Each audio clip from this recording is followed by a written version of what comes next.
Hello, everyone, and welcome back to the Commander Clash podcast, where the Commander Clash crew talks all things Commander.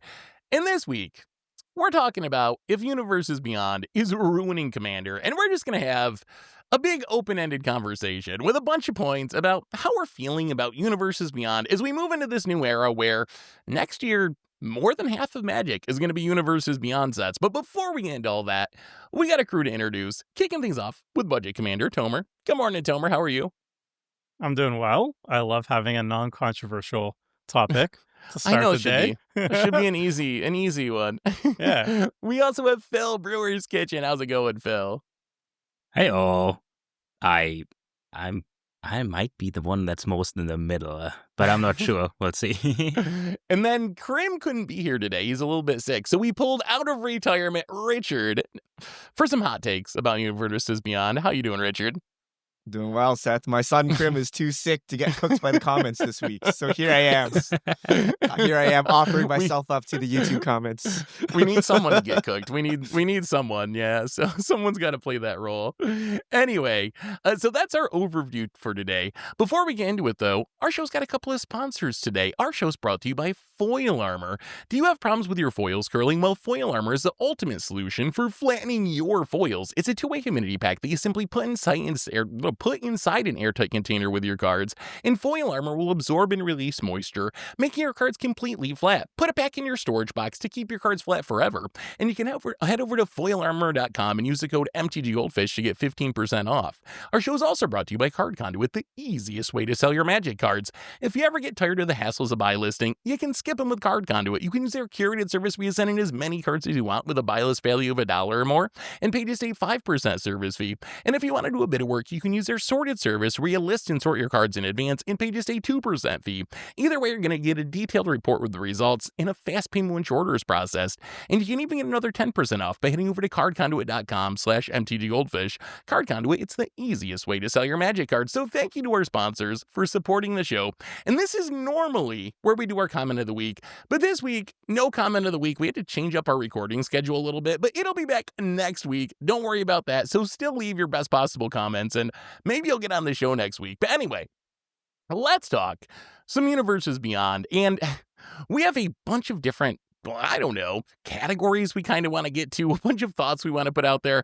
But let's start with the big one, which is Universes Beyond. How do you guys think this is impacting gameplay? Like, we're concerned about Commander here. It's the Commander Clash podcast. What do you think about the impact of Universes Beyond in Commander? And I guess let's start with a super easy one. Do you think overall so far, has Universes Beyond been an upside or a downside for Commander? Has it been a positive or a negative? Do you think it's made the format better or worse? And let's start with you, Tomer. Like, overall, do you think that it's been a good thing for Commander so far? I would say it's the effect on Commanders not as bad as other formats. Like some other formats, like Standard, I would say, are kind of getting hit hard by Universes Beyond.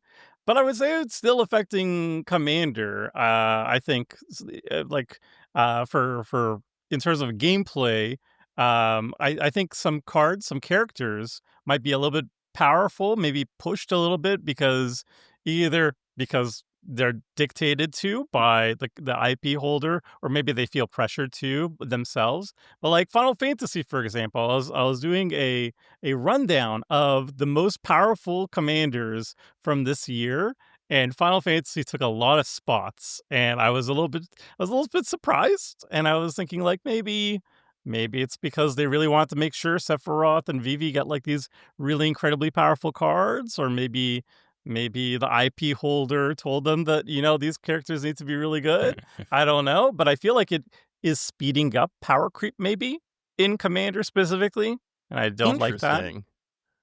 What do you think, Phil? Would you agree with that? Do you think it's leading to more busted cards, more power creep?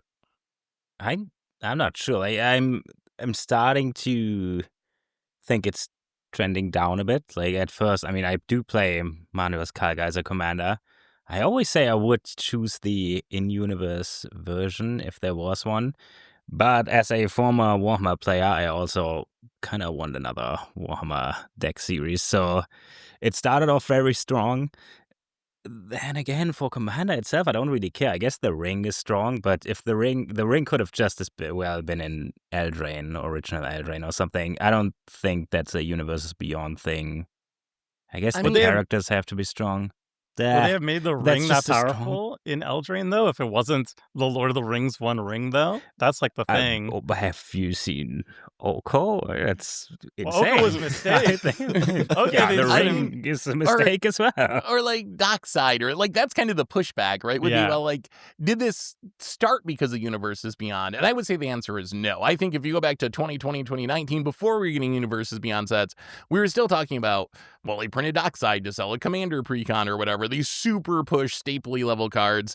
So I think it is true that, like, the push to power creep Commander started before Universes Beyond, but I also think, like, I don't know, you can't do a final Spider-Man set and have Spider-Man suck, right? Like, I don't know, why would they let you do the Spider-Man set if Spider-Man was just going to be like a horrible card? So I think there is some incentive there to like make the cards more powerful. Where do you come down on this, Richard? Is this a Universes Beyond problem or just like a Commander problem? I think it's a Commander problem that people blame on Universes Beyond.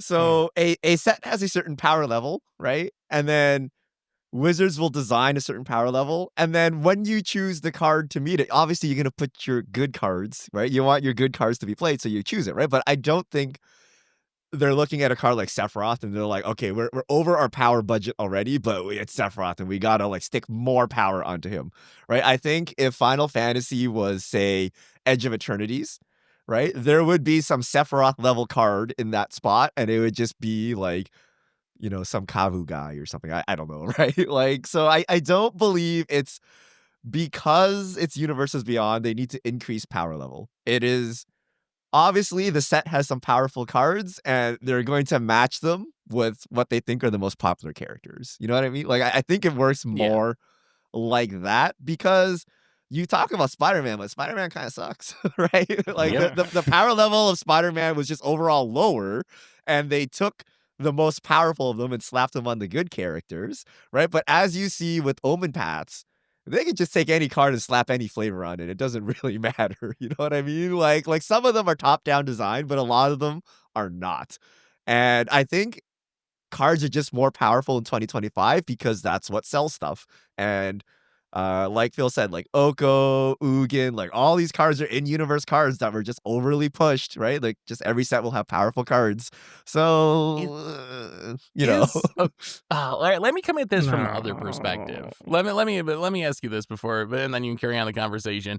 Is there any chance the opposite is happening and Universes Beyond is a good thing for power creep? Because I remember talking to you, Richard, on the Goldfish podcast like a couple of years ago when all this was starting, and you were talking about, well, like, in One Piece, people buy cards based on the character. It's not necessarily because the card is super powerful. It's because they really love the character. And we're like, well, maybe this will be a positive for power creep because they won't have to make Spider-Man that strong. They won't have to make X-Men that strong because people are just going to want them because it's Spider-Man and X-Men. Now that we get to see this play out for a couple of years, do you think that's happening? Have we seen any signs that the IP is just like the selling point and they can make a bunch of super weak cards and not power creep because of Universes Beyond? There's no way. There's no way. There's no way Universes Beyond isn't affecting it. I'm sorry. Okay.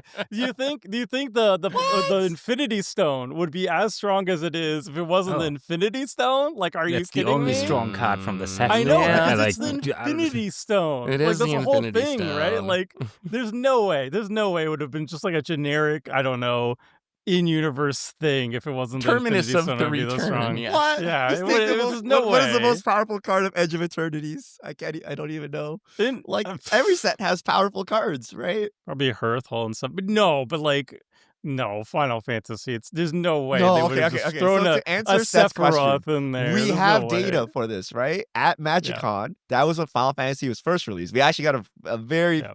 quick glimpse at it because that was like the release weekend. There were lots of people playing like trash decks full of Final Fantasy cards. Like, you know what I mean? Like it's clearly a flavor deck. Like, oh, I just put all the summons in here. I'm playing, 5C summons because Uh-huh. I like the summons. And they had the alternate art treatments of the summons. And this was clearly not a power level thing, right? So I do think it will affect. And it also we do this for normal Magic sets too, right? Like I want to play otters, right? Because they're cute and cuddly, not because they're powerful, right? So we do this for normal Magic, but I do think more of it happens for Universes Beyond. Like, someone was playing like an Aerith life gain deck, and I'm like, okay, clearly like any other life gain commander would be like way better than like whatever you're doing here. But they just did it because they liked the character, which would increase the price of the card. So I do think it does alleviate some amount of power. But at the end of the day, I think like 95% of players buy cards based on power still, right? And it's only 5% Yeah. or something that buy on flavor, at least amongst the enfranchised, right? As you get more casual, it'll skew. And I do think Universes Beyond helps that, right? I don't know, like it's very rare that people buy in-universe stuff just because they like it. Like I think Crim is the only one that actually does that. Like, oh, it's an Ashiok card. I'll buy it. You're like, well, okay, yeah. Right? Like, but once in a while there'll be things like, Yargle, Flea, whatever, right? Like maybe Loot. People really latch onto that, and Universes Beyond gives you like kind of just more opportunities for that. But we're still mostly player driven and power level driven, right? Like Soulstone would sell regardless of what flavor it was, right? Because people perceive it as a strong card. I just feel like for Universes Beyond, I feel like there's like a need, either the IP holder or the designers themselves be like, all right, this is the most important thing in this IP, therefore we're gonna juice it up a little bit. Maybe they just had the card already sitting around, and they're like, we're gonna put the really powerful stuff on the IP, but like, yeah, I would say don't like. I think this could have an impact even subconsciously, right? If you're a Magic designer and you're designing an iconic character for another IP, I feel like even if you're not actively thinking about it, subconsciously you're gonna be like, well, I gotta make the whatever, the Spider-Man or the busted Mana Rock from the Marvel set, the Infinity Stone. Like, I gotta make it kind of good, right? Like, it's an Infinity Stone. So I feel like that's just human nature. So I think it's gotta happen to some extent. I don't think it's necessarily like going to happen every set. And I think that's another important thing to point out is like Universes Beyond are not a monolith. Even from just talking to people at Wizards, some IP holders are just like, do whatever we want, whatever you want, we don't care. Just like put our IP on the cards, go for it. And others are like super involved. They want to make sure, approve every card, every change to every card. So I think it probably depends to some extent on the set too, and like who's designing the set, who's the partner for the set. So I think that makes it complicated. I think some sets, maybe that's going to have a big role where you feel a lot of pressure. You need to make certain cards powerful. And then other sets, it might be a pretty minimal thing because the IP holder just really doesn't care and they're just cashing their check and getting their money out of it. My hopium is what Richard said, though, is like Universes Beyond is actually good for powering down because people will just buy whatever they like. They're like, oh, I'm putting all the summons in my Una deck because I like Una, and it's only Final Fantasy X cards because that's my favorite thing, and that's how it is. And like you could then power down things because things are going to sell anyway. But that's like my hopium, because I've been very hopium on a lot of things. Like I thought Secret Lairs were great at the beginning too, because like, wow, you could just buy the cards you want. They can lower down the prices of individual cards when they're too expensive for like standard and stuff, because you could throw them on Secret Lairs, and then they can actually lower the cost of cards for the players. So it'd be great. And then they're like, no, we're gonna also make it FOMO, and then we're gonna do loot boxes, and we're gonna monetize the crap out of it. And it's just like, yeah, I'm sure Universes Beyond, they could also power down sets too. But are they gonna? No, because it's gonna make more money to power it up, I guess. I don't know. I don't know. Maybe I'm bitter. I'm bitter and jaded. I think we've seen some examples of it working. I will always remember that $20,000 Jurassic Park deck, which was like a bracket one, like not very powerful deck, but it was 20 grand because it was all the most expensive version of the Jurassic Park cards, and the guy loved it. And like, I think that's what we would like to see more. Not necessarily a $20,000 part. You got to be, in a unique situation if you're going to spend $20,000 on a bracket one deck. But like that kind of idea, right? Where it's like, I just really love this, and I'm going to put it all together, and I don't really care how good the deck is because I'm just doing it because I love Jurassic Park or I love Spider-Man. So I think it happens in some cases, but I think, as Richard said, I don't think that's become the primary way to play Commander at this point. I think people still, in general, care about power over the character. Well, let me ask you guys about this one. So when UB was first presented, it was kind of presented as a opt-in thing, right? Like, you don't really have to play with it. It's going to be, kind of this additive side thing. And we've just seen more and more UB kind of take over Magic to the point where now more than half of sets are going to be UB sets.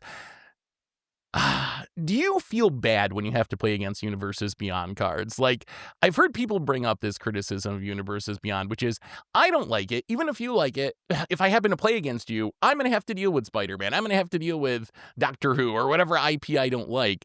Do you think it's a bad thing that people are forced to play against Universes Beyond? I guess for me personally, I've never had the experience of sitting down at a Commander game and someone revealing their commander and having it be UB and like cringing and be like, oh, I really don't want to play against that because it's UB. Although slowly as they make more and more UB, I feel like I'm getting less and less positive about it, just as we're getting like so much of it and like the Dwight from The Office secret layer drop stuff that's further and further away from like what I would think of as normal Magic. So maybe I'll get to the point where someone will just have like a can of Coca-Cola Commander, and I'm just like, God, I really do not want to play against that. God, deck. Like, I'm I could see thirsty. me getting there Yeah. now. Where's the vending machine? That is But what do you guys think? Like, what do you think about people being forced to play against UB? Is that a bad thing? Yeah, I think that's what I meant by saying it's kind of going downhill right now, because we started with, oh, these are commander decks, and Mark Rosewater promising, don't worry, it's never going to be in standard, and now it's 4 sets, all standard. Not on Arena, though. Then it's just random cards. It's worse. Spiders without reach. Or better? And it's just...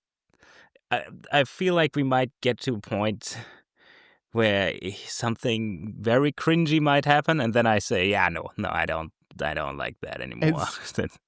Has anyone gotten to that point yet? I know, Richard, we were talking about the Pizza Lands from Teenage Mutant Ninja Turtles and how you thought they were pretty cringy. Like, has anyone had that experience yet where it's just like, okay, this specific set or card or drop is just too much for me. I can't do this one, guys. Yes.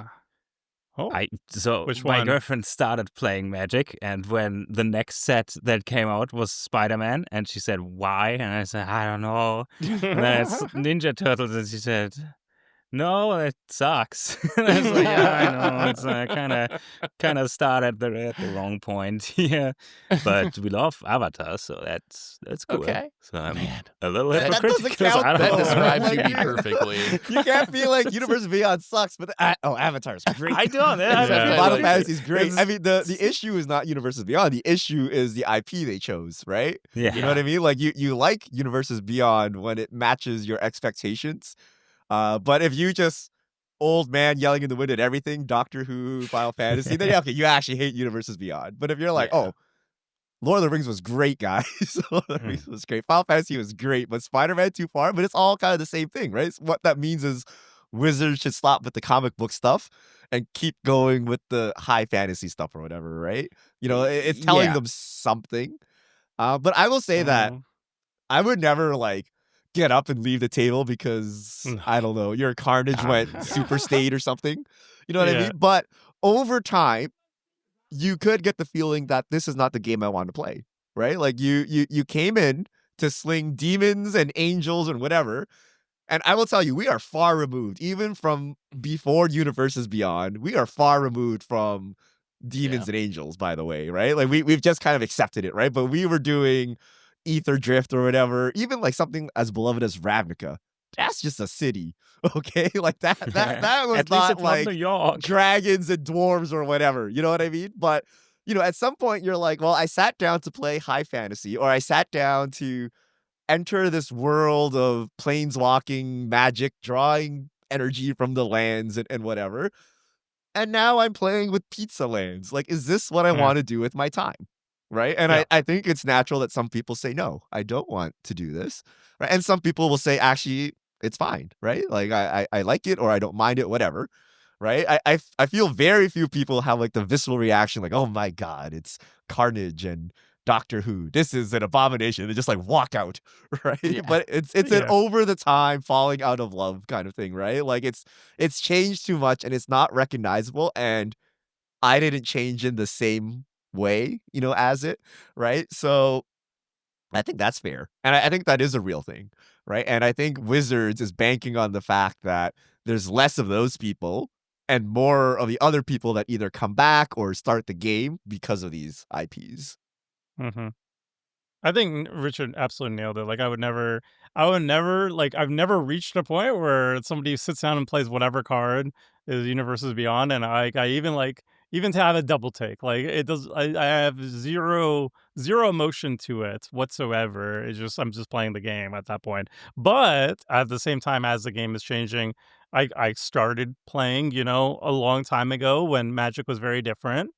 And as the game progresses, it definitely makes me less inclined maybe to go to the game store as much as I would used to and stuff, because it's just like, well, that's not really what I signed up for. And it's all about expectations, right? Like if Magic started as a Universes Beyond product, nobody would have any complaints because everybody bought into the game as that was what the thing. But if you bought into the game expecting high fantasy Magic and then it slowly stops becoming high fantasy Magic, obviously your expectations are not being met anymore and you're going to have some dissonance. But yeah, for newer players, I imagine it's not that big of a deal. Maybe it is. I don't know. If you've joined with Final Fantasy, how are you feeling about them now going to Spider-Man and then Teenage Mutant Ninja Turtles? Maybe they also have dissonance too. I don't know. But also it's going to be interesting too how Universes Beyond adapts, because like if comic books don't do well but Final Fantasy does well, are they just going to like pivot and Magic will just be an anime game? Like they'll just do Final, like if it sells, That's right? Like if Crim's they Dream just World. they'll just do Final Unirino. Fantasy and like will just be an anime game. It will just be that's it. Like we just go to that, and if it sells, that's it. That's what the game is. Is that a potential future for Magic? They've done No, that, other right? Like games, even yeah. all the in-universe sets, they keep adding anime cards to them. And they're Yes, they do. in-universe, right? They're not out of universe. They're not Yeah. characters from something else. They're just random Magic Japan stuff, right? Like I don't know Yep. why they keep doing it, but it sells, right? And I do think part of their learnings, like when they released the learnings from Final Fantasy, is like, oh, Japan has a wealth of IPs and ideas we can draw upon, right? So I do think with how Spider-Man is being received, how Turtles is being received, it looks like we are Magic the Anime, right? Because that hasn't been poorly received yet.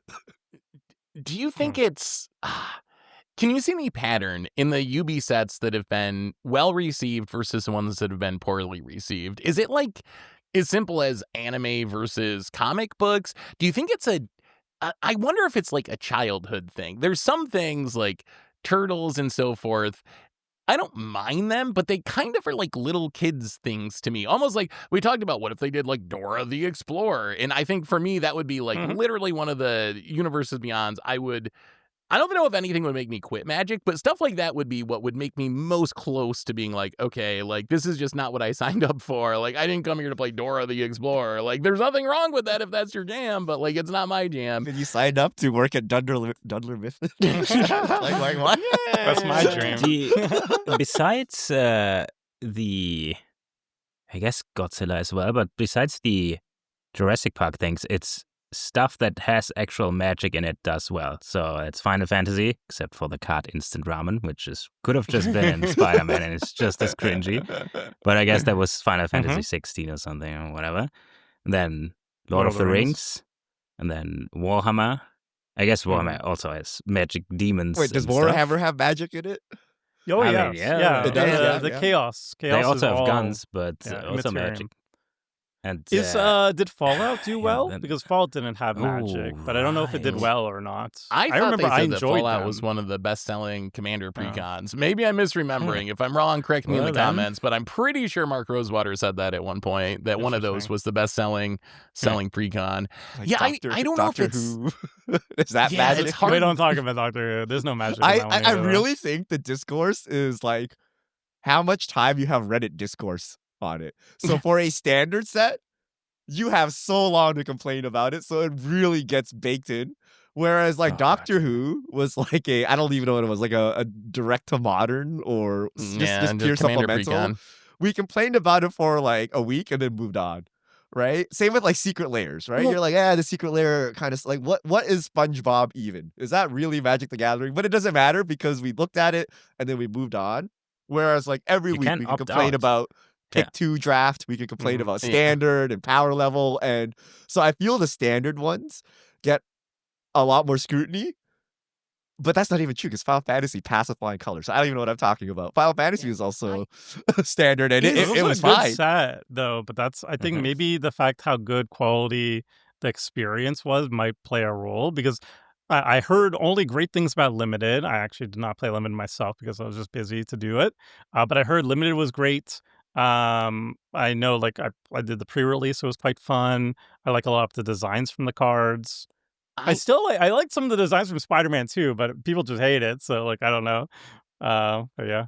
I kind of feel like Spider-Man shattered the illusion. Here's how I kind of view this. I view this as Wizards had a string of really good Universes Beyond sets, and I'm talking specifically about the actual sets. There was some, silly secret lair drops, even some weird Commander precons, but like Lord of the Rings was a banger. Final Fantasy went down as one of the best sets of all time, and then I think that Spider-Man showed that Wizards can make a Universes Beyond set, and it can be kind of like lazy and uninspired and just as not as good as Ether Drift or any in-universe set that was kind of lazy and uninspired. And I think that like shattered the illusion that like Universes Beyond sets were all going to be these super high effort love letters to these IPs, which is what I think we saw with Final Fantasy and with Lord of the Rings.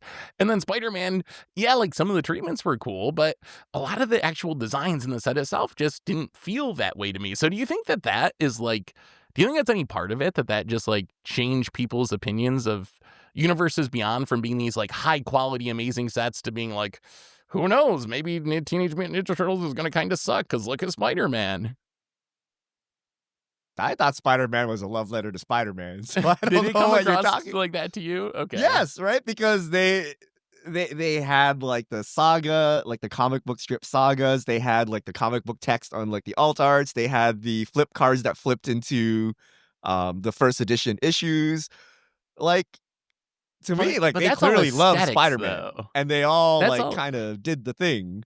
It's Turtles that looks kind of Mhm. like lazy, right? But Spider-Man was not received well, at least to the online community, and currently just overall, right? Because the product is in shelves still, right? So even Yeah. if you say, the online is its own microcosm or whatever, Yeah. you can go into a store and just buy it at MSRP off the shelf.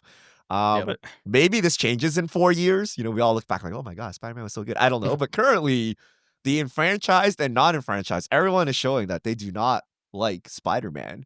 I, And to go to Seth's original point, I think part of it is how beloved the franchise is cross how much stuff you can buy for it. So yes. Final Fantasy, if you're a fan of Final Fantasy, there's like no merch, right? Like of course you can Mhm. go to like some niche stores like Sakaido or something that import stuff from Japan, get some toys.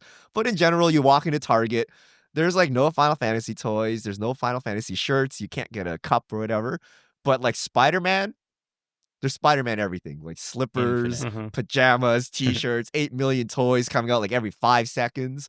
So I actually think something like Star Wars, which everyone keeps saying is a slam dunk, if I use this thing, it's going to flop because we have an oversaturation of Star Wars collectibles and Hmm. it doesn't really matter. So Avatar, if Interesting. it is beloved, should fit in the Final Fantasy mold where you can't really get Avatar stuff, right? Like it's not popular Yep. enough that you walk into a toy store and pick up stuff. So I think it has something to do with like the amount of merch you can buy, and Spider-Man just has too much. I I would also agree with that. Also, just a small pushback on Spider-Man. I don't think it was a lazy design. I remember it was supposed to be a small set, and then very late into development, they had to like switch to a bigger set. I feel like it comes like I think the people who are behind all these sets are very talented and they put their effort to it. But like if they just have less time or resources, the set is going to suffer. And also that was definitely a thing with Aether Drift. I remember reading, I think it was a blogatog from Mark Rosewater. He said like we didn't have enough resources. We didn't have enough. Either it wasn't enough people or enough time to like knock out like a really big, like a really good quality set, basically. So they knocked something out safe. and they were like, let's do a safe set and something kind of easy to push out because we That was didn't have the safe? resources. That was And the like safe set. Why Yeah. not Ravnica? Come Yeah, on. I don't know. I definitely remember reading that too, where they needed like an easy set because of Yeah. everything else that was going Oh, on, and And it was super Spider-Man easy, definitely was busy, hurt and too. Yeah. so I guess I maybe lazy was the wrong way to phrase that. I guess I feel like it probably is a combination of being rushed and laying people off. So you got the same number of people making more sets with less people to help them doing it. You add all that stuff together, so it wasn't supposed to be a dig at the people designing the set. But it's hard for me to see Hot Dog Stand as inspired magic Yeah, design. no. I'm not going to defend it. I think they should have just stuck with a small set, honestly. But I'm not the finance person. Maybe they made the Yeah. right call in the end. I would have loved to see what the small set would have been, though. I think that would have actually been a banger, or even just like a couple secret layers, and they just put their best designs as like 8 or 9, 12 Spider-Man cards and see how that goes. I was also the one gripe that I have with Universes Beyond, though, is like if you're not a fan of Universes Beyond and you want more universes within, it's not like, oh, well, you get both. Don't worry. Like the people who get Universes Beyond gets Universes Beyond. And the people who want more magic planes get more magic planes. It's really an either or situation, right? And like looking at the schedule next year, we have like 7 sets, 4 of them are Universes Beyond. It really just feels like if Universes Beyond is more popular, then you're just not going to get as many universes within sets, and that's kind of a bummer for people who prefer like the magic settings and stuff. You don't get them as much now because it's not both. It's not appealing to everybody. It's just we have a limited amount of resources and time and space, and we're gonna go with the one that's more popular, and that's Universes Beyond. So if you don't like that, I guess you're the minority in terms of spending power. You're just kind of left out, which is kind of a bummer. Do you think, Phil, that that this amount of Universes Beyond sets is taking away from in-universe Yes. sets then? Oh, yeah. I really hate the standard thing. I hate the combination of standard not rotating for a while and then just the risk of very messy sets. I don't want to say ruining standard. It's Worsening. just not the best direction. I like the way they did it with like just precons. I guess it makes sense that Lord of the Rings. Wait, but it was the best-selling set, so why not do another modern set? Like, Yeah. if it was the best-selling set, I don't think putting it into standard and then But you could putting sell even these more power Phil. level. Yeah, but then the power level has to be standard. So I don't think it would have been the best selling set if Bowmasters and the Ring weren't there. Or maybe. That's Actually, good. maybe. I don't know. Or That's they But just actually put it into standard. Or maybe they just put it. Oh, We have yeah, Eevee it's in just- standard, and that is a messed up card. So yeah. what do you think on this, Richard? You guys are kind of biased, right? Let me list some Yeah. in universes things that I do not ever want to return to. Okay, Ether Drift, Oh, thank Outlaws of God. But nobody Thunder wants that. Junction, Murders Nobody at wants that. Karloff Manor. Like these are in That's universe Ravnica. sets that Yeah. happen today, right? So what we are upset about is not really the divide between in universe and out of universe. It's just like bad sets, like garbage sets, right? And you can see where Wizards is going because all of their new planes ideas are just rip-offs of something. You know what I mean? It's like Yeah. this is just Mad Max, right? Except we have to do it. This is just like, mansion horror, Resident Evil style, whatever, but we got to do it. This is just Harry Potter, but not really. Like, you might as well just get the IP and take the thing if that's what you're going to do anyway. You know what I mean? So, yes, I I- understand Dominaria is great and all, but look at what Wizards really is doing, right? But Strixhaven. I'm Ether about Drift, Bloomburrow? Outlaws of Thunder Junction. Like they could have just been Red Dead Redemption. It could have just been Fast and Furious, Mad Max, whatever you wanted. It could have just been Harry Potter itself. You know what I mean? what about- like what about Edge of Eternities and what about Bloomburrow? Mm. Like, yeah, I definitely prefer Yes. good sets over bad sets, but at the same time, I still like unique takes. Like Theros isn't just like, Eldraine. oh, it's just Greek mythology. It's like, well, yeah, it is just Greek mythology. Yeah, they could just make, I don't know, whatever IP does Greek mythology, I guess. 300 returns. Yeah, it could have just been 300, I guess. But it's like, no, I want to see their interesting take on it. Like, not all the gods are like perfect analogs. They came up with like the whole Nyx thing, the constellation. I think that's cool. Edge of Eternities, sure, also has like, oh, they have an Among Us reference over there with like the Cast Out or something. I forget what his name is. Vote Out. Oh, And, I never even caught that. That was Among I Us. prefer it. Yeah, I prefer right. when they're doing like sly winks to the camera on stuff like that. Not much. A little bit is good, but like, yeah, I think I would want more of those, and not. It almost feels like Thunder Junction and stuff. Almost feels like they were trying to make Magic into Universes Beyond, being like, we'll go multiversal. You love things you like when we show you card that you know is a thing you like. Well, what if you had the Magic cast and they're all cowboys now? Remember Jace? Jace is there, and Ashiok has a cowboy hat. Don't you love them? And it's like, We no. did complain though. Yeah, we complained about it. Was it good? Yeah. Yeah. Yeah. No, we did complain. It's not like we said, Yeah. "Oh, Thunder Junction, love it," and then we complained only about Universes Beyond. Like whenever something like this happens, we do say, well, that kind of sucks. Especially, I mean, the worst part was Murders just destroying a Ravnica set. I just want to go Yeah. back to Ravnica. I mean, Tinfoil has Please, they just siphoned give me resources Simic. out of those to work on Final Fantasy. Or Probably. something, I mean, right? So and that's- it's actually Universes Beyond okay. fault anyway. Maybe. I mean, that is kind of the question, right? Where you have like all these sets and more sets each year and more secret lair drops and not apparently way more employees. So you do got to like prioritize. So I think that is possible, that even if it's not direct, that, and maybe it's not even fair to blame on Universes Beyond. Maybe if there was no Universes Beyond, we'd still be getting 7 sets next year and we'd still be getting infinite secret lair drops because it's going to make more money. So maybe it's not even directly connected, but I do think that plays into it. But I want to wrap this back around specifically to gameplay before we move on to some other stuff. Do you think that Universes Beyond is like hurting the actual game of Commander on the table? And here's a couple of examples just to get this started. I know Krim mentioned on the podcast, the Goldfish podcast a couple of weeks ago, he for the first time ran into someone that was playing both versions of Rick. The in-universe one and the Universes Beyond one in the same deck, and he had to be like, sorry, buddy, actually, that's the same card. You gotta take one of them out.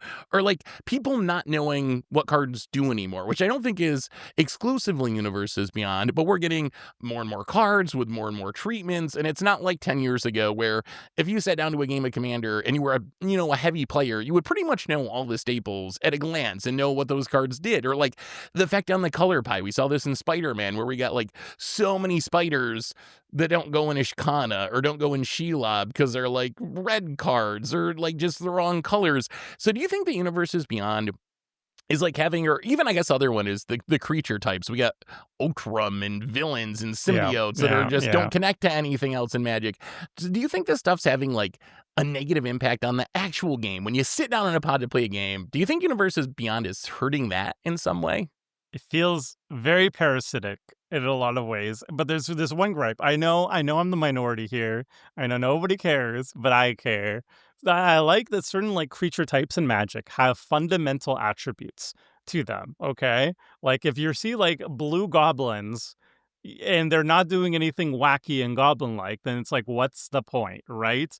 Or if you have like a wall card, it's a wall. Usually it has high toughness, and it can't attack very well, right? Like, Wait, is like there a little, low little toughness wall? things. Or you see, Spiders have let's reach, say for example. you see Yeah. a bird, right? Birds in Magic, at least historically, fly, right? And they're usually blue and they're usually white, right? Wrong. Yeah. Because in Final Fantasy, the chocobos are birds, and yeah. they're actually the green mechanic. They're lanefall now, and most importantly, they don't fly. So then, when you want to make a bird deck, all these birds care about flying, and they're all green and blue, white and blue, and they don't care about lanes whatsoever because they're birds. Why would they care about? And then suddenly these Ostriches in stupid. shambles. These stupid shock. Well, we don't have ostriches Think of the in emu. Magic. And historically, the evil there was discrimination. like the fledgling ospreys in shambles, I guess. But even if even that gets an oar on it and starts flying, like this is like a fundamental thing about Magic. When you see a card that's a bird, you know at the very least it flies, and then comes Universes Beyond and it's like, well, I'm sorry, our birds don't fly. I guess you have to change what birds are from traditionally blue to green, and now they're lanefall and they don't fly, and I hate it. I hate it so much. I Yeah. agree with Tomer, and people roasted me when I said this back in the day because this is not a Universes Beyond problem. Remember when they made white dwarves? And I was like, what is this? Like, go back to your mountains, right? They're like, Richard, you're so uncultured, okay? Dwarves work in harmony to build a great society. Don't push them back into the mines. I'm like, oh, shit, right? Like, same And with they like need to use axes in the mines. the Amonkhet zombies, the white zombies. Again, I'm like, what? Don't they just pop out a gravestone stuff? But like, Richard, stop pigeonholing zombies. There are many zombies that are orderly and can create, I'm like, okay, I get it. But yeah, like we have these expectations. You expect your spiders to have reach, and then you're super confused when they And don't. 8 legs. That's And now they're all I agree human with spiders. both of you, but I gotta say, at least the zombies are zombies. So turtles and spider decks were like super niche and funny, wacky creature types, and now they play just Spider-Man and Ninja Turtles. I assume that everybody who has a flavorful spider deck doesn't just put any spiders in there, but I guess any Spider-Men and That's because they're not supposed to be spiders. I don't know And why then- they made them spiders. and then- yeah, and it's then the so ninjas, and the turtle. The Ninja Turtles, they don't have ninjutsu. That's the whole point of ninjas. They're literally, we were Yeah, just talking yeah, about this on sure. the other I'm like, podcast. oh my Like, they're God. literally ninjas. It's the They're ninja just sneaking. mechanic. They're It just is- Oh, they sneaking. don't They're even not have doing yeah, ninjutsu. just- And that's like the worst part of Universes Beyond for me. That's the worst part. It's even worse than like the Hasbro implications and everything. It's just like these are fundamental aspects of the game, and they're just being thrown aside whenever the IP comes along, right? It's like, Ninja Turtles, well, they gotta be ninjas, right, in the type line based on the IP, but they're not gonna do anything to do with ninjas historically do in Magic. Blood, chocobos, now they're green, they don't fly, they're birds though, and they care about birds, I guess. I Stupid. didn't know Going- Tomer cared so much for the birds. I hate it. Going into the Universes Beyond, I really hope that Magic would take priority when they were designing the cards, and they No. would really think through, like, okay, how would a Ninja Turtle function within 30 years of the game of Magic? But it doesn't seem like that really happens. And it seems like the priority is, like, how can we make this as true to the other IP as possible, and like how it actually fits in Magic at least seems like secondary at best to me. Like that's just- my impression. Is They it's not a just focus. shove it into Magic. They don't even. It's like a little triangle hole or something, and they have a giant square peg, and they bulldoze right through it. They don't, and then it's just there forever. It's there forever. That it's- is how yeah, it is the now. standard thing. Yeah. I gotta say the worst part for me is not this, but that all these sins are gonna be in standard for like 3 years just to make some money. I don't know. I don't even I play mean, at least standard. that but it's- rotates, right? yeah. But it's in Commander forever. It rotates in 3 years or something. yeah, but I Commander guess is Commander forever. is- and Yeah. This and- is it. Yeah, This is but the Commander has fundamental all change. the altars and stuff. So- I played against Sailor Moon decks, even though we Imagine don't this. have You know, the One Ring. Sailor Moon yet. The One Ring is a Lord of the Yes. Rings card. It's kind of generic, right? But imagine if it was like the card was called Pizza Time, right? And it was a pizza, Oh my and you would God. tap it. You get a slice of pepperoni every turn or something, and then you draw cards. You'd have to play Pizza Time in every deck for the next 5 years, right? And you're like, is that cool, right? Like, do I want to be doing this? You know what I mean? So, like you Then can you imagine can the card, right? Like, I afford it. tap it, I put a pizza counter, I put a pepperoni It's- counter on my it's- pizza, draw a card, indigestion, lose a life. Okay, right? Like, you can imagine that happening, and it's gonna happen sooner or later. Like, even the Soul Stone is kind of passable, right? But there's gonna be some ultra staples that have Yeah. flavor that you don't really jive with, and you're just gonna be forced to play it, right? Imagine Well, if you wanna Farseek be was something like competitive, that, right? Dwight's, yeah. right? Yeah. Dwight's Garden. Tap, put a beat counter on this and draw a card. we're Oh, getting there. We're God. getting there. Yeah. Yeah, And then I have, we're only starting to get there, right? This is the first year of universes, I guess the first Of being in 1.5 standard, year. yeah, of Like, really. like No, in no, we've had years, they tons and gotta tons of start secret spreading. layers. They've just We haven't have. been like fundamentally broken. Like I think Rick would probably be one of those ones, right? Where if you run a human that's deck, you not have full to run sets. Rick. It just greatly increases the chance of having something like this if it's a full set. And then if it's like 5 sets a year, the barrel, the bottom, it's coming, and there's scrape, and oh Well- god. Let me ask you guys this. Do you view secret layers differently than the actual sets? Because I've noticed for myself, Mhm. I'm much less offended by secret layer cards. As long as they're not unique. If it's a unique card brand new, then I judge them differently, like an actual set. But if it's a reskin reprint, even the Dwight ones, which I love to meme on because I think they are like so just so cringy. But like I'm kind of like, whatever. It's a secret layer drop. Odds of me actually ever playing against one of these is so low. Like it maybe it happens once in my life, and I'll deal with it. If you sword supply me with Dwight's beat, like, well, whatever. Like I'll survive. But like, I feel like I have a much higher tolerance for this stuff on secret layers than I do in actual sets. Oh, absolutely. The SpongeBob Joda is like you're playing Joda. That's the criminal offense over there, not the fact that you're playing SpongeBob. Like, who cares? Exactly.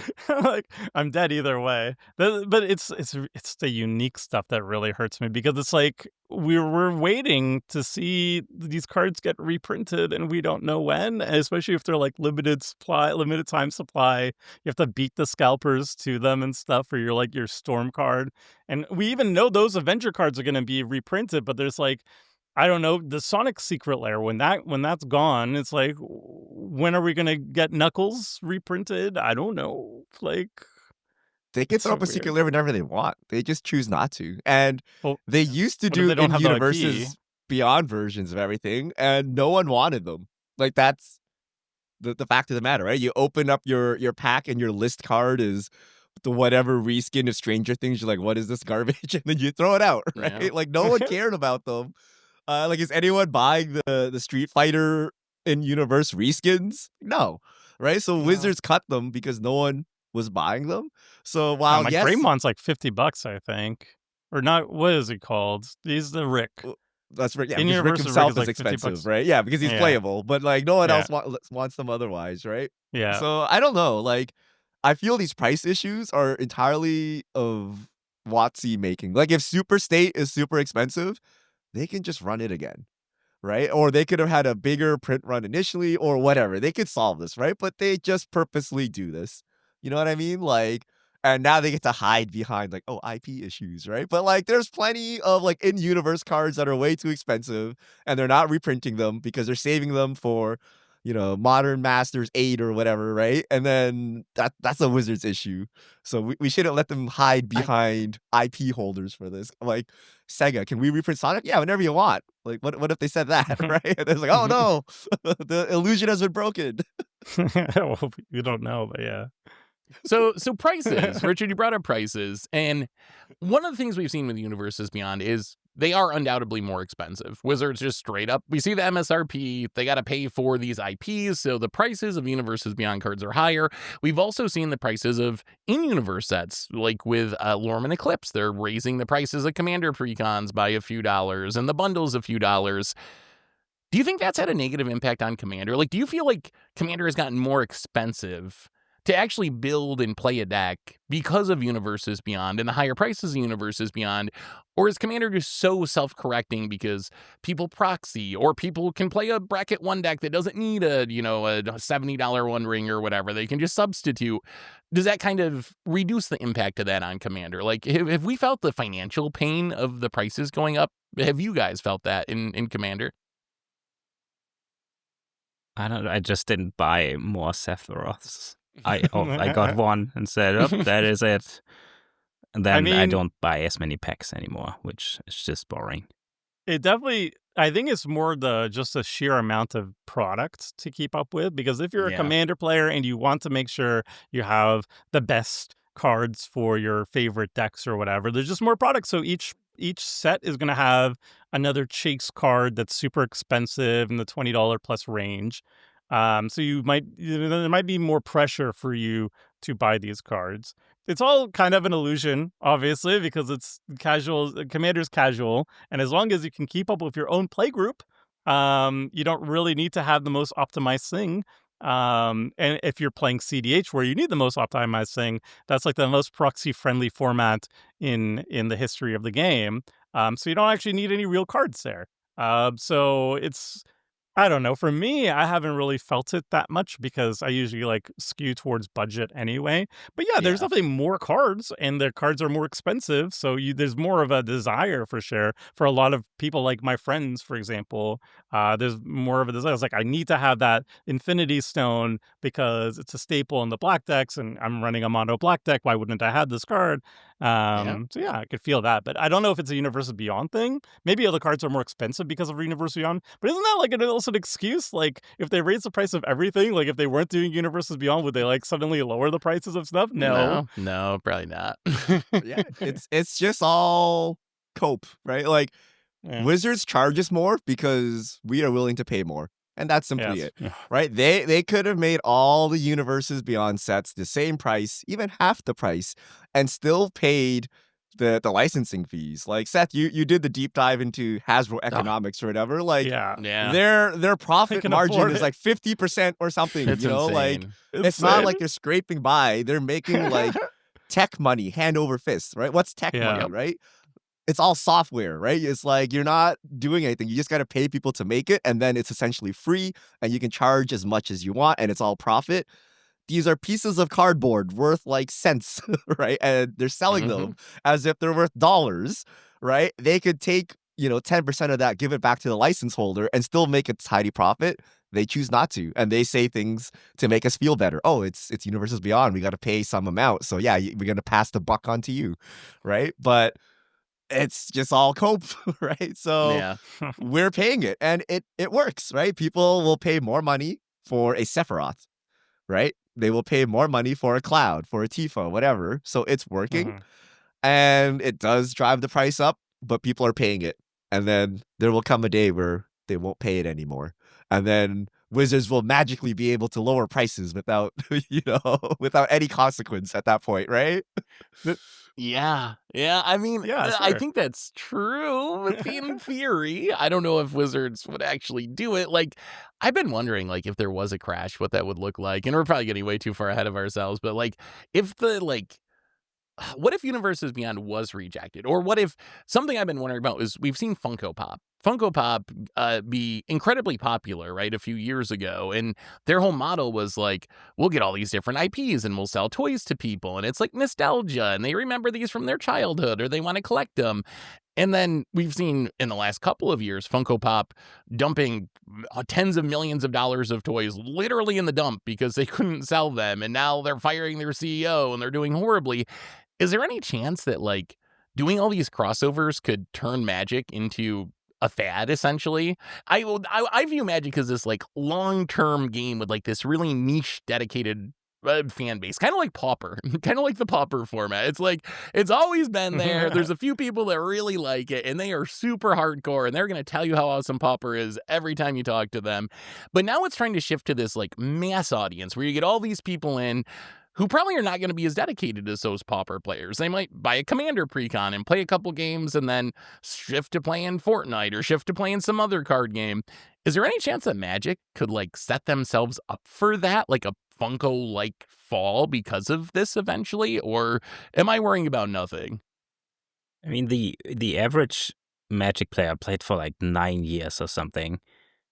That is crazy. That's And I wild. can't imagine I don't know if I can't imagine. But if you joined because of a franchise, I don't think it's as likely that you stay in the general game of Magic for 9 years. I guess we'll see. Yeah. But I mean, I guess I don't is know. no. Like, I don't know if that would be true or not. Like maybe people who come in from the latest IPs, if there's an EP they like, and that's the thing that gets them back into the game or gets them as new players, maybe they stick around and just as long as everybody else. I don't know if that's true or not, but like I'm very curious to see how well the next Lord of the Rings / Hobbit set does, Mm-hmm. because that's going to be a very strong indicator on how many times can they go back to the same IP and if they're going to get diminishing returns, right? Because like obviously, I'm sure they're scrambling behind the scenes to get a Final Fantasy set up now, right? It's their Oh, they best-selling gotta set. be. They're going to be begging. They're going to be begging for that IP again, and we'll see how well the second time goes, because I would expect diminishing returns on this, and then that's going to be very interesting to see when they can't keep doing record profits because they've hit all the IPs that they've wanted to hit that they think were very successful. Where do they go from there? Do they go back to just universes within or what? I- I don't know. Yeah, what does happen when you get to that point? Like I don't know either. Richard, do you have any thoughts on the long term there? I think Funko Pop is the failure case, right? And I think what Yeah. Wizards really wants is the Lego case, right? Where Legos is a brick system. I don't know what they actually call it, right? But it's bricks, right? And over time, they've become IP centric, right? You can get Fortnite Legos, you can get Fast and Furious Legos and whatever. And they also have their own IPs. They have like Dreams and Ninjas, Goes, or whatever. I don't know what they have really. But and Lego's doing like massively well. And funny enough, it's the same kind of people. Did you know Alpha Investments invest in Legos too? I found that hilarious Yeah, when I saw that on I have YouTube. Magic friends who are like People huge just Lego hoard people. Legos and put them in their shack, just like they do for sealed Magic products. Maybe that is a bubble too. But that is the success case, I think, right? Where you have strong IP, everyone recognizes your system, everyone wants to collab with you. So that's the good case, right? The problem is building Legos is still fun. Even if it was like some IP you don't care about, the the aspect of piecing, things together, and then also you can just take the pieces and make your own things is still there. I feel the gameplay of Magic has disintegrated over time. I know I was talking to Phil the other day. I'm like, the real slop is like just gameplay, where it's Yeah. like herder, slap my commander down, swing, right? Draw 8 cards with it because that's what it does, right? Play Yeah. the Yep. next card, slap it down, and like no gameplay is really happening. You play your curve. If there's a piece of removal, you're out of the game. If it's not, maybe you snowball considerably, but the strategic elements, the should I play this card or should I play that card? Like that stuff is kind of gone from 2025 Commander. And most people take their deck from EDH Rec, or very heavily influenced by it or Precon, slap down the power curve, like, oh, I play Volya. Yeah, like it does the thing, right? And like, and then it just right? And it's not the same game we played 10 years ago. And I think that has a problem, right? Because when your IP is not the favorite IP anymore, there's no gameplay to fall back on, right? We will accept bad planes and stuff when the gameplay is good, right? But when both suck, what are you gonna do? Sit there and punish yourself? You're just gonna go do something else. So I Right, think I the think gameplay is a problem, and that happens in universe, right? That's not just an out of Yeah. universe No, it's just a issue, design right? choice. Yeah, for sure. It's in universe and out of universe. But I think you hit on something really good there, really big, which I think that's the difference between Funko Pop and Lego, right? Is like Funko Pop, there's no game. Like all you're doing is sitting this on the shelf. And if eventually you end up not liking it, there's nothing else you can do with it. Lego, in theory, has some utility. You can do something with that. And I think that's why Magic does need the game to be good and why seeing the game slipping is so scary, because if the game's not good and then the IP goes bad, that's how you end up with the worst case scenario of actually being Funko Pop, where you don't have a game to fall back on, and eventually people's tastes change or they move on to something else and they're not interested in the IP. And then what do you have left at that point? And the answer is not much, right? If you don't have the game to fall back on. I hope Wizards realizes that the game, Yeah. like the foundation of all of this is the game being good. The reason you can sell Universes Beyond products at higher prices and $200 million in one day is because the game is good, and you got to keep that up, or else eventually it's going to fall apart. I still think, at least when I go to my game store, where I go weekly every Wednesday to the local game store, and I still have regular play groups that I meet with. I still find the gameplay there, even in pickup groups, still good. But there are some things where, like, when there's some designs where we talk about you just play your commander and your commander does all the things for you and you just swing and no thinky, just draw cards and make treasures and that's it. It's when you do that, it's kind of like dropping a little bit of oil in the ocean. It's like the format's huge. Everybody's like playing 99 card singleton. You're dropping like these like weird like they do their own work for themselves commanders into the ocean. It's fine for like a new player or two to get into it with that. But then if you're just churning it out every single set, and that's the main way of building it, and you have like more sets coming out, more new cards than ever before, eventually it's not dropping a little bit of oil. It's like you're going BP oil spill like every week or something like that, like it will affect it eventually. And I have been noticing that a lot more, and this is how they're getting new players into the game, and also they're new cards, so they're exciting. So if all these, I am a little bit worried about the design direction, but I think it's still good right now. But yeah, worrying. I'm curious what you and what Tomer and Phil think on this. Me and Richard were talking about this on the Goldfish Cast like a week ago.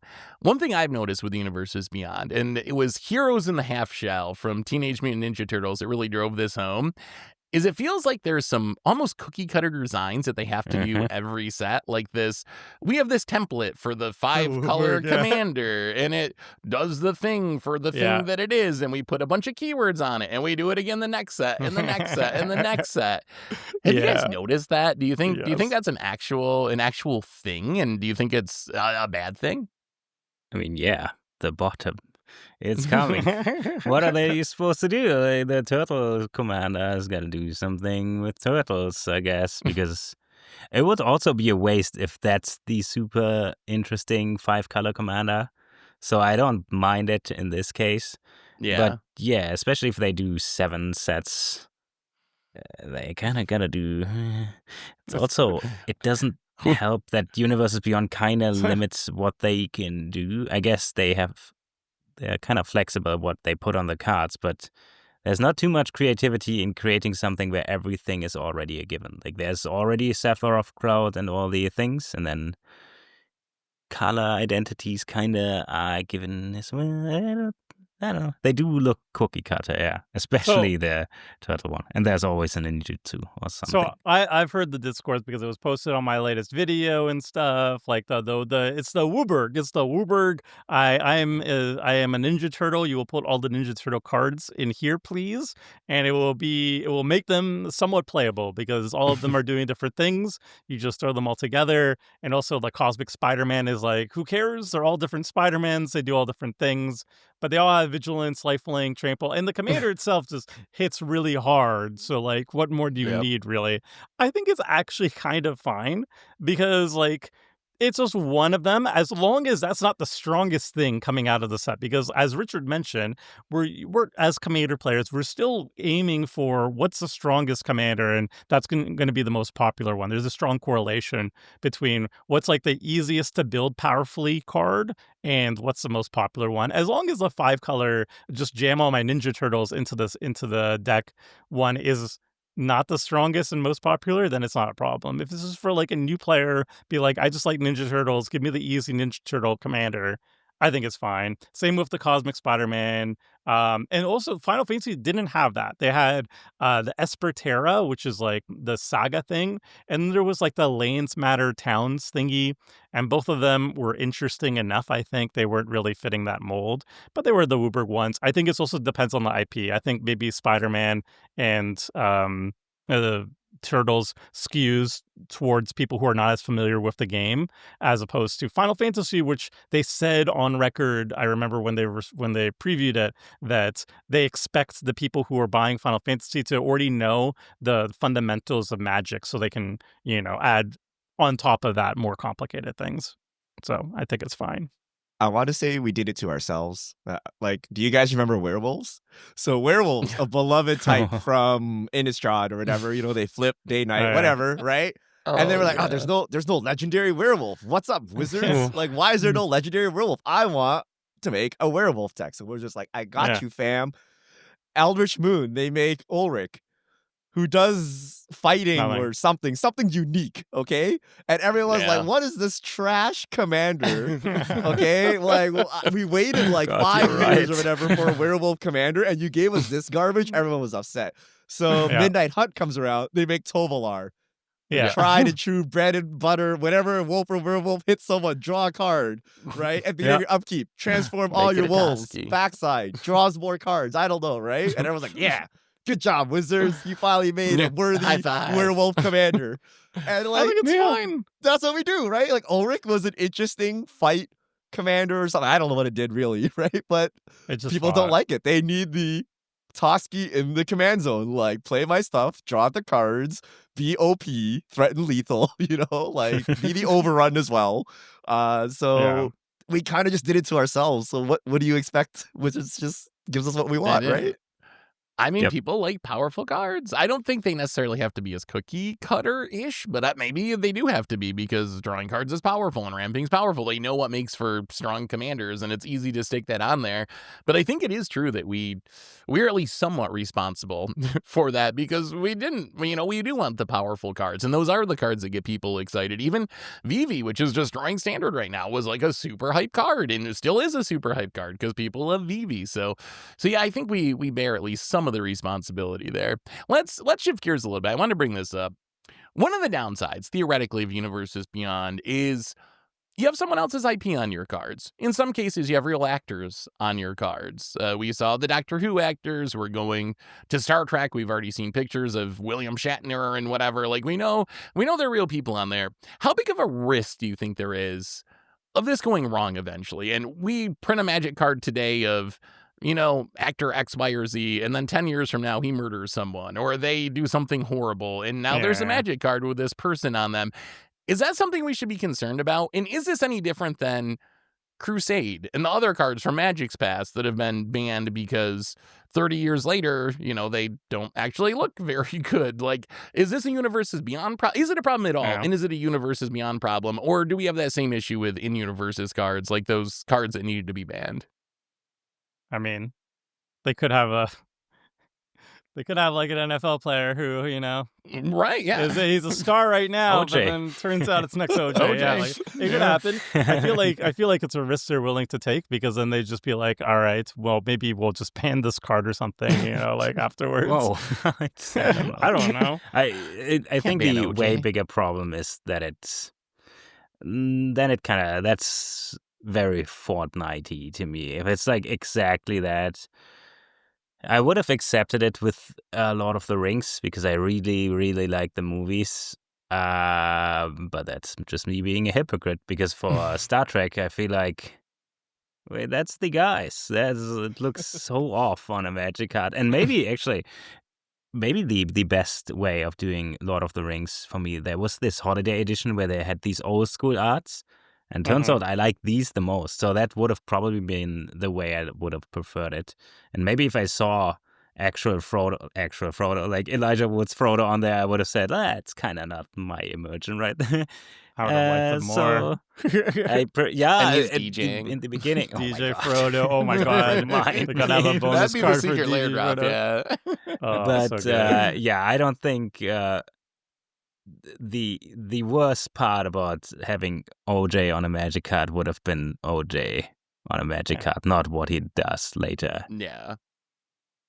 I mean, I mean, we've had this. Like, it happens time and time again where over time, like, the societal norms say, like, this isn't cool anymore. Like, we renamed Kaladesh to Tribe.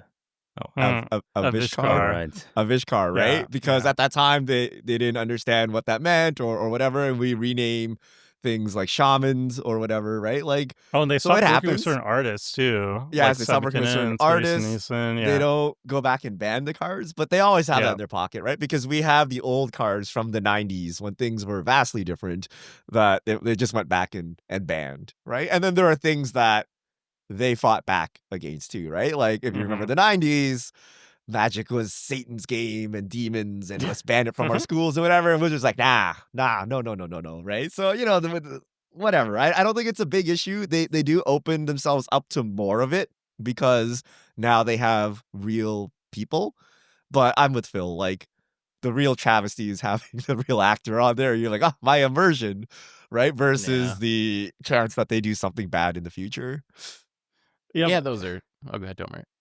Yeah, I mean, I was in full agreement. I was going to change the subject, so it's up to you Yeah, first. what subject would you like to talk Well, I about, was going to Delmer? say, what's like your worst case scenario for an IP? What's an IP that you're like, oh my Uh, god, I yeah. What can't is even. it went too far? What is the line there? I know I mentioned K-pop. before Dora the Explorer, like the actual like shows made for actual like toddler age children. Like for me, I don't know Teenage Mutant why Ninja for me Turtles. that's just like for some reason I think that gets a pass because I was a child when that was made. I don't know. For some reason, that somehow feels different. But No, yeah, but like Yo, oh my I tell you god. this, okay? If they make Yeah. Peppa Pig, if they make Peppa Pig Magic the Gathering, they get It's gonna sell +1 out. new player. Yeah. Because I would play it with my son. He loves Peppa Pig. Oh, So it like It's kind of just- works. Aw. Even though It's also I like would be like, really oh, this cute. is Yeah. disgusting, right? I'm like, I don't want this really. But it would Really? somehow Okay. kind of work somehow, right? Like I think The Office Yeah. is disgusting, right? I'm like, I don't want. I think Well, like, SpongeBob is the disgusting Bluey, too. the Bluey set's gonna sell out, right? Like, I don't know anything about Bluey, but I have friends who are young parents, and it's not even for their kids. Like, they're gonna freaking love it. They're gonna buy the cards. They're gonna be like, I've watched every single Bluey episode with my child, and then it's like, I What, love it. Isn't this Avatar? I swear to God, Huh? Avatar is a kid's show, regardless of what everyone It keeps is, telling me. yeah, It's like I for got it. 12, Right? like, Like- I think Kind for of. like teens, yeah. But everyone's like, oh, I Young- watched young it growing up, kids. and now my kids watch it, and then now I can introduce it. I can introduce Magic the Gathering because I'm not It's one of showing my those. kid Duskmourn House of Horrors or whatever. I'm like, yeah, take the Bluey set, right? Like, I'm- here's a green deck. Go beat some veteran Magic players and make them salty, right? Like, I I don't mean, know. that's a problem with Universes Beyond in general, though. Somebody's nightmare is somebody's wish, so you always split That's why up the it's made. community no matter what you do. So for me, the worst thing possible would probably be not even like a game or like a show, but probably K-pop, just something Oh, that's BTS what or I'm something. aiming like for. that. Bill. It's coming. Oh, They K-pop even Demon Yeah, I said know, they but were Demons looking at Hunter it, Phil. things It's on might the happen. and express it's- list. Maybe Oh not my as full God, set, but like it'll don't. probably be Yeah, at I least guess a that's secret a layer. show, though, right? It's a movie. At I least think it's that's not not as. I think the BTS, worst is the like band. the State Farm secret layer or the Coca-Cola Oh, like an the full actual corporate. product with no Yeah. lore or whatever. They're like, oh, but you get the Coke bears. But at okay? least it's a not bear set, cringy. right?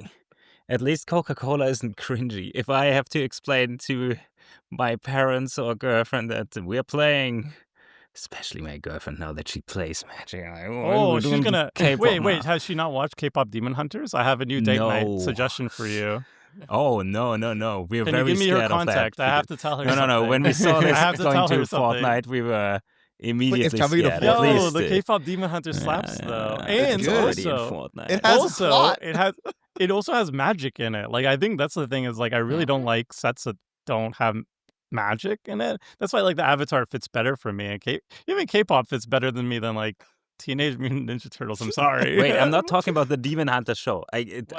Oh, just K-pop in I'm general. talking about BTS or something. Oh, like, BTS. Oh, Yeah. yo, Oh, that's BTS coming. would sell out so Oh, hard. that's so good. Yeah. What it? I don't know, but that's what I mean. Though. What's That's he's my taking nightmare, notes and so- it's listening somebody. to us? I guarantee you there will be a like band set or something. It may not be BTS, it may not be K-pop exactly, but some kind of like band set. Because like it's a very common Mhm. thing in anime and cartoons and stuff where the band comes together, has magical powers or Mhm. whatever. It's totally coming, Phil. Oh, you I- mean like a Aether Drift, but instead of race, it's concerts But they're and stuff? idols. Or you They'll mean like be a like Backstreet specific... Boys type. They're not like, not like our Oh, death don't metal give me band or my whatever, right? ideas, man, that's So- worse Aether Drift. So I was doing some research a few days ago, and one thing I realized is Hasbro owns Monopoly, and there are at least 700 different reskins of Monopoly, right? Some say up to 3,000 if you count all the different versions, but there's a lot of versions of that. So I started looking through the different versions of Monopoly that exist in every Universes Beyond made so far, except for Final Fantasy. That was the one exception. Already has a Monopoly edition. They've already Oh, done the no. crossover with Hasbro. And then I started looking at the other things that we haven't gotten in Universes Beyond sets. And some of those were actually straight up companies. Snap-on, HP. There's a lot of Yeah. sports stuff. NASCAR and MLB and NBA and like real world actors like John Wayne Monopoly, Hollywood Monopoly. This is John Do you Wayne think that's Monopoly. What? John Wayne Monopoly? John Wayneopoly. What do you think that's what the future holds? Like, how would you feel about that kind of stuff? Like If it makes money. companies, actors. No, how would you? Well, Hasbro would love it, but how would you feel? Like Hasbro making money doesn't help you, Tomer. Oh, I It feel doesn't nothing benefit- anymore. Oh, It doesn't. okay. It's all We're it's all the comfortably same to numb. me. It's just Okay. like it's all just soup. Yeah, I don't know. I think like we're gonna be getting like Oreos food tokens soon. McDonald's. I'm sure there's gonna be like at least a McDonald's secret lair. I'm expecting Ronald McDonald? maybe Grimace? even a full fast food set. What about that? No. Oh my I god! know. And you just take all of them Lands. and you put them all together, and then you I can know. get the ad revenue from all Oh. of them. I Oh know my every God. secret lair drop or every Universes Beyond is in some sense an advertisement, right? Like in some ways it's advertising Final Fantasy or Lord of the Rings, but becoming blatant advertisements, that would be really tough on me. Maybe like that's- I already am not a fan of consumerism and corporatism and all this stuff, and like just having a can of Mountain Dew versus a McDonald's fry versus. For me, that would be a really big turn off. Okay. We're so negative here. Can we talk about a single Let's positive? talk the positive. Okay. Yes. Okay. So, I'm gonna wrap okay. up by So asking you that, but go ahead. there is the Mountain Dew secret lair, okay, and it Yes. generates $50 million in revenue for Hasbro. Now they can take this money and do whatever they want. Hopefully, it's not just get another Mountain Dew, but they can, exercise creative freedoms or whatever. Maybe do a risky War of the Spark return. I don't know, but like what? Universes Beyond makes lots of money. Wizards takes Yeah. that money and they can do things with it, right? Is there any positive that can come out of this, right? Like we're just selling our soul for a little bit of cash, guys, and then we're gonna use this cash to do something good. Like, is that even within the realm of possibility? Is that how it works? I don't think that's how any of that works. Do you think I they don't think reinvest that's in how the it company? works. No. They need their I Christmas we just- checks. I actually just read an article. So I think this is happening, but it's not, from what I can tell, happening too much directly with Magic. So what I've seen from doing all these deep dives into Hasbro's finances and stuff is Magic makes a lot of money, Wizards makes a lot of money, and that's funding stuff like they're spending $1 billion to create these video game studios, to And create the next show. Baldur's Gate and do the next Monopoly Go. There's stuff like that. They're doing a Netflix TV show. So I think that there is upside there, right? Like I know Magic players are excited about the possibility of a Netflix show. We'll see if it ends up happening and if it ends up being good if it does happen. But people are hyped about that. So I think there is some upside there, but I don't see that money being put directly back. It's because what I would like to see is like, oh, we're making all this money off Universes Beyond. We're going to have the most banger GP series of all time. GPs are back every weekend. We're going to have the sweetest pro tours. $1 million if you win the pro tour. We're so The word flush with enough. cash. But I don't see stuff like that happening. Is that right? not Like, happening today, Am I though? missing it? Who's subsidizing does- the Pro Tour? Is it not Secret Lair The Office? Like, I mean, it is, but it's still a shell of what it was 10 years ago before any of this existed at all. They were supporting it at the same level or more 10 years ago. So, but I think it could do that. Like, it would be nice if it did that. The other place the money goes is Hasbro's paid, like, over the last 5 years, I think it's $5.9 billion in dividends to shareholders. So a huge chunk of the money they actually make goes to the people that Yes. own the stock because they're a dividend company. So It used to be a long, long time ago that when you made lots of profits for your company, you would reinvest in the company too. So, let's say foils are curling too much and they want to make they make a lot of money this year. So they're like, you know what, we're going to take a good chunk of that and we're going to make the card quality better. And then we're also going to put more money into R&D, and we're also going to increase the design group and stuff. And we're going to make sure that the next year is going to be even better quality, and therefore we're going to sell more. I don't think that's the case anymore. That's just if they make more profits, they're like, well, everything's working great. Why do we need to invest in the company? The shareholders, they're hungry for more gold. They are investing. You just don't agree with it, right? There's no way Yes. they can make No, they're going 7 to the new show. Universes Beyond sets this year had they not Yeah. made money hand over fist last year. right? I So I think they now- are investing just in ways we don't want. That's I think that's what they're actually how it doing- goes. It's the- like now we have the money to buy Yes. the NFL IP. Yes. We couldn't get that one Yes. before, No. but now we got the cash Yeah, for it or whatever. they're going like, around and they're like, choose- yeah. we need to make sure that we are the biggest mainstream. Like now that everybody knows who we are, we're the kids on the block that we've proven ourselves. Now we can go to even bigger IPs. Now we can go to BTS and we can get BTS to do a commercial for us, which would cost hundreds of millions of dollars for a BTS commercial. Okay. To- okay. to- for I'll them give to- you guys to the show the hard-hitting set. question. Okay. Would you rather have Magic die 7 years ago? Let's say War of the Spark was the end of it all, right? Like that was Magic ran out of money, but it kept its identity. Would you rather have the game die and die in the state of War of the Spark? Or would you rather have it live on as 2025 Magic, where we're playing Donatello versus Carnage, maximum whatever, like They're is Yeah. it better just to let the game rest and like leave it alone, or should we keep stringing it along, right? Because that's kind of what Universes Beyond is enabling. It's enabling that Magic exists in 20 years, but it probably ain't the same Magic, right? So should we just have let it die? What do you guys think?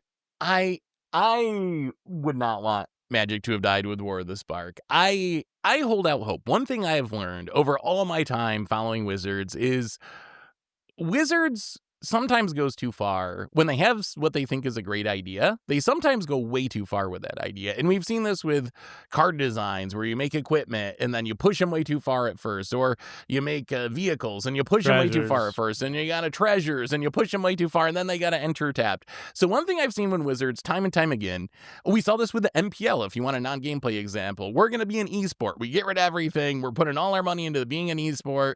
And then 3, 4, 5 years later, it's like, maybe we're not an esport. Let's bring back the paper pro tours.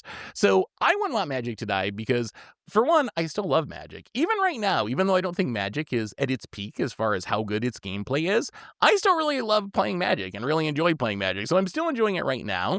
And I think the game living means there's always a chance that things are going to get better in the future. And I really think that Wizards might have pushed a little bit too far, too fast with Universes Beyond. I think going to have more than half of your sets be Universes Beyond in such a short time frame, stuff like that, I think, is just going to rub people the wrong way. And I fully expect that Wizards will end up normalizing, assuming that people really are is upset about this, as they say. When people get Mhm. upset and then they just buy all the sets, and if we end up with Teenage Mutant Ninja Turtles beats Final Fantasy and it's the best-selling set ever, they're going to make more Teenage Mutant Ninja Turtles. But if people really are not buying Spider-Man or Teenage Mutant Ninja Turtles doesn't sell that well, I actually have faith that Wizards will course correct. I don't think Universes Beyond will ever go away at this point. I think it's very unlikely, unless the game was really like, people would have to be really, really not buying stuff for Wizards to be like, okay, I'm sorry, we're going to ban all the Universes Beyond cards. We'll never do it again. Like, that doesn't seem likely, but I could definitely see a world where we get back to like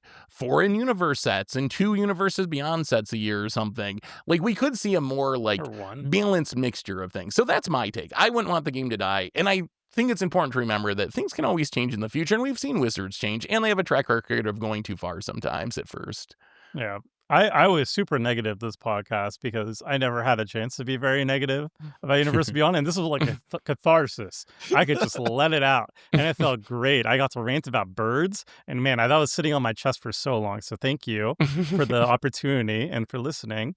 But yeah, like I would much prefer Magic stay alive, even if it was making Oreo food tokens and NFL player characters that are legendary that you can build around. Whatever. I prefer them being around. I do find it a little bit dystopian though. That's like if they make like I don't know 800 million net profit a year, but they made 16 bajillion profits the year before, it's suddenly a catastrophe. That oh no, the company's sinking because they only made 800 million in net profits this year. I think that's a little bit dystopian. The chase for infinite growth at all costs kind of sucks. And I think that if we didn't go for Universes Beyond, I think we would have been fine. I think we would have the company still would have been doing just fine, not making as much money, but still making stupid amounts of money compared to the costs. But yeah, I think I would much rather keep it alive. And also, I'm actually very excited for the show. I think that's the thing I'm most excited for. If they took all the Universes Beyond money and they just made like an Arcane show, and they said, look, we had to have the Teenage Mutant Ninja Turtles so we could pay for the Arcane show for Magic, I'd be like, give me another one. Give me Teenage Mutant Ninja 2. Give me more. And I will eat up all your Arcane TV Man, show. don't get too Jace hyped gets for the transported to show. New York City and he finds a slice of pizza on the ground. Yes. Hire the same Cowabunga. studio. Coming Hire the same 2027. studio. Hire the same writers. Hire everything and double their pay. And there, good, done. Throw the money. I am so scared of the Netflix show. No way this is gonna. It's gonna be so bad. Oh yeah. No. It could not be, but maybe. No, this time it's gonna be good. I'm sure. So to wrap things up, we're gonna wrap things up in just a minute. I did want to mention though, on the way out the door, is there anything else that you have actually found positive about Universes Beyond and Commander? Because we have really been pretty negative for a big chunk of this cast. And I will say there's some things that I have found positive, and a couple of them that I would say is I sometimes like the characters or IP. Like, I found out that Final Fantasy was pretty cool and the characters were pretty cool, and I never played Final Fantasy before, and I really enjoyed that set. And I also think that even though I think it sometimes leads to cookie cutter designs where you end up doing the generic 5-color commander for the new players, I also think that it leads to some innovative designs where we do see some cool stuff where Wizards, I think, is trying to make like a top-down design of some character from some other game, and where that leads them to is a place that I'm not sure they would have ended up if they were just designing an in-universe card off the top of their head. Because they're trying to make the card fit the character, sometimes it leads to cool things that we wouldn't have seen otherwise that I have found to be really fun.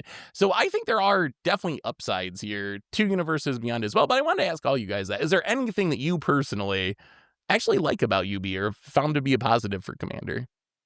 I mean, I met one of my play groups due to the Warhammer decks releasing, so I found out that the people I played Magic and Warhammer with back in the day, like 3 of them actually got all the precons, and then I met one of them, and they said, wait, aren't you doing Magic now? We all started again with these decks, and I said, well, I bought the deck as well, and then we met up, and now we meet at pre-release every time, except for Spider-Man. cool. Oh, did you play Warhammer that with them did you play Warhammer? Yeah, well, before? way back in the day, like as children, we played Magic and Warhammer.